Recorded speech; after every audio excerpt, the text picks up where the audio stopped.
I've heard before people say things like, I would love to hire more women into leadership positions, but there just aren't enough. Or if they're willing, they don't have the skills. We're going to start this question off with Jackie, if you wouldn't mind answering first. Sure. And so I don't hear that sentiment. What I tend to find is, in the past 10 years where I've been kind of a senior manager, a director, and a senior director, and now a VP, is when I am coaching women, is that a lot of times women who are highly qualified for these positions don't think they're qualified for these roles, right? I have lots of men who have been in my organizations, and there's a distinct difference between men and women. So a woman will look at a leadership position and there'll be, 20 qualifications, and a woman will say, well, I don't have all 20, so I'm not qualified for the role. Whereas a man will say, I have 5, so I'm qualified. So a lot of times women are thinking that they need to be have every single box checked in order to be considered leaders. And so a lot of times that's what I find, or women tend to think, I have to have the perfect scenario. Like a lot of what I find is, well, I need to wait until my kids are a certain age, or if I take on leadership, I'm going to have to be like X leader who I don't like, or I'm going to have to work X amount of hours, or people aren't going to take into consideration that I'm the caregiver of an elderly parent, or I have a special needs child. Women tend to create barriers to leadership before they even go into the interview or having the conversation. So that's what I find. And I get it. A lot of times women have been in situations where there have been unconscious biases or they have experienced microaggressions. I get it. However, times have changed. I'm not saying it's perfect. And I always say the time for women is now. And we should go into those leadership situations and asking those questions at the table and knowing that we are qualified just like anyone else. And you don't have to have all of those boxes checked to go into leadership. So that's what I find, especially. Less of the women don't have from the leaders in the room. I find the other way around, where women are not feeling that they deserve or they have all the qualifications to become leaders. That's what I find a lot of the time. And that's where I do a lot of coaching. It's really interesting. And so you mentioned you coach a lot of women, and that what is the first thing you start to do to unpick those unconscious biases? Is to let women know you deserve to be at the table and you can take up space at that table. And that leadership doesn't mean that you come to the table with all of these things, right? You are supposed to hold whatever organization or whatever group accountable for developing you as a leader. My job as a leader is to develop the next leaders that come up behind me, right? And that's what I'm searching for, right? People that I can develop into leaders. And that's what you should be holding your organization or that group or that manager or that director for, right? And men inherently come with that sense of entitlement. I'm sorry, let's be honest. Women were taught to be good girls and follow the rules and, be nice and all of those things. And so I teach women not to be so nice. That's what I teach them to do. And ask for things, right? And put their intentions out on the table. So that's the first thing I do. I was going to say, I see something similar working for a big company where the hiring process can be very intimidating. I find that it is true that there's people I've known externally, like women, who is like, well, you would be a great hire for our team. And most of the time they will say, well, I'm very intimidated by this hiring process. And the memory of having been rejected in the past or having not succeeded at interviews in the past weighs very heavily on a lot of women. And so I have a really hard time convincing them to reapply, even though I'm saying I'm the hiring manager on the other side, right? What we do, and maybe this is kind of more processy, but we do have kind of coaching, we call it candidate coach calls. And it's just when there's a recruiter has found especially like minorities, so usually women candidate that we think is good, they try to match them with someone like me on the inside and have a conversation where I can have a call and be like, look, I am a real human being and I work here and I'm like you, and trying to break down that barrier of, it's not just exceptional people that work here. We're kind of normal human beings and we have our flaws as well.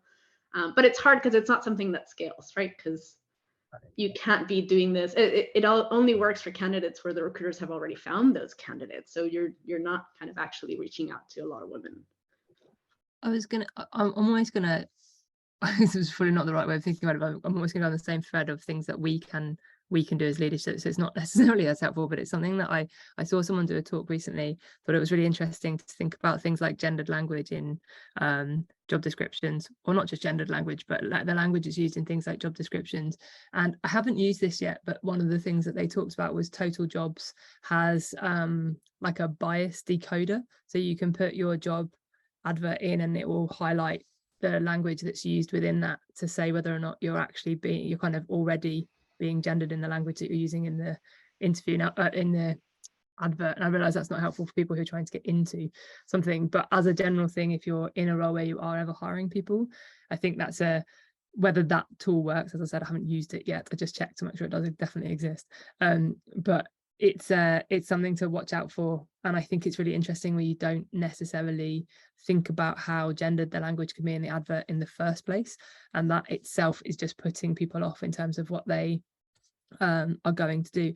And even, again, things like with companies where there are photos of people going to the pub after work, this is the environment you're going to get to work in. And there's an awful lot of people who are incredibly put off by that, or can see that there's a culture that they're not going to fit into or won't be able to join in for whatever the reason is.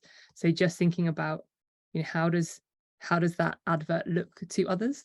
And do you as a workplace come across as a place that's open to anybody else? And I think I've definitely been guilty in the past of not thinking enough about some of those things, particularly things like the photos of the socials.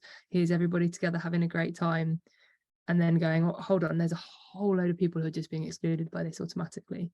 So yeah, I think that's something that we can do in our positions. And I guess, I suppose the flip of that is if you're then looking at roles yourselves, I guess there's also the element of going, don't take everything on face value, because often people think that's the thing that you want to see. So that's what you're seeing in adverts, because someone's made an assumption that what you really want to see is that there's people going for drinks after work and there's a ping pong table, and actually that might not be what you care about. But yeah, I think that's one of the things in this instance where it's like, oh, women don't like this, they won't think about it. Yeah, I don't know if that's really on topic, but it's something I was thinking about when that's the gender decoder. I've used it. Well, a free version of it. I'm sure there is a more sophisticated one somewhere out there that's paid. It's hard for business analysts because analysis is automatically flagged as male language, but that's besides the point. There were some words, actually keywords, that I would use over and over again in my job description, and I realized they're not the right words to use if I was trying to hire more women in my team. But in addition to that, what I wanted to say, actually, Philly, I've heard that so many times. So we just simply don't have enough women applicants, especially for engineering roles. I think that's a well-known fact, right? Clara, I'm sure you can tell us all about that. But definitely something that at News UK happened a lot. Like, genuinely, we try to get more women engineers, and just if you're trying for a mid-level or senior level, as Jackie was saying, less and less as you try to get kind of more senior roles. So, there are things around apprentices, for example, and hiring more junior women, especially into engineering roles. I think for business analysis, I'm fairly lucky because this is probably one of the areas in technology that's probably like an even split of 50-50 male and female, I would think, just based on applications. But even with that, I have struggled sometimes for certain roles. All I see are actually male CVs. And I have actually in the past done something similar to what Clara was describing, where instead of actually waiting for the recruiter to connect me with the candidate, I would go out on LinkedIn and searched for candidates just because I wanted to get a wider pool of people. And that was after I talked to the recruiter who said, actually, I think you'll be more successful approaching some of these women because you are doing the job and you're the manager, and they would respond to that better than me, a recruiter, trying to poach them. And it worked on some occasions. On some occasions it didn't, but it was a really good experience. I'll definitely recommend it if people have kind of the time and you're in a managerial position. And also, if you're in a candidate position, if someone approaches you for a role, always have the conversation. That's just a tip from my own experience. That's how I'm starting at Channel 4. I just said yes to a conversation, and it's led to my new role now. So if it's a recruiter, even more so if it's obviously the hiring manager approaching you on LinkedIn or email or whatever, always have the conversation. Even if you are 100% sure you'll say no, you never know. You might learn at least something. So that's always tip number one, I would say, from my side as a candidate. You reminded me, and I'd say as a candidate, at least for us, there's so much emphasis in hiring for diversity that usually I find that women candidates are in a huge amount of power once you pass the interview process, because a lot of teams want you. And so you get to be very picky about what you want to do. And I've been asked many times by female candidates, like, well, how many women are already on the team? Because there is an interesting gap of no one wants to be the first. But I think there's an interesting dynamic there where acknowledging that once you've done that brave step of saying yes and going through the process, you actually have a lot of power, especially with the big companies, because they're subject to kind of a lot of pressure on this side, right? I couldn't agree more, Clara. That's why I tell women that our time is now, right? If anyone's read any of the studies that have come out recently, I think McKinsey's done a big one, Forbes has done them, where it's shown companies that have diversity usually do 30% better out there in the marketplace, right? There is now hard, concrete evidence that diversity drives companies' bottom line. The time for women is now, and women need to understand that the power is in your hands. And so being armed with that and knowing that, right, you need to step into that knowing that you have leverage, right, and that there's a lot of power that goes with that. So I totally agree with that, Clara. You're absolutely right. We actually had a question come in here from Erin. She's saying, what do you do when you are the first? As the Agile coach, I'm the most senior woman in the development/engineering department, and I'm not on the SLT. What is SLT? Senior leadership team. There we go. Thank you. Open data. I'd like to speak to this. I always ask, and this question comes to me quite a bit from women. Have you made it clear that you want to be on the SLT? Have you made your attention clear that that's where you want to be?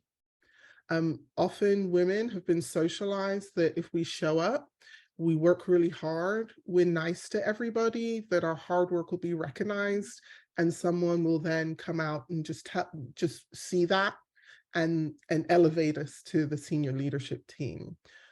Already as women, we're often overlooked. So I always ask women who ask this question, have you made that intention clear? Have you held those who can make that happen accountable for getting you to that senior leadership team? And have you set forth that intention and put together the milestones and hold those accountable who can make that happen to get you there? And so that to me is where it starts.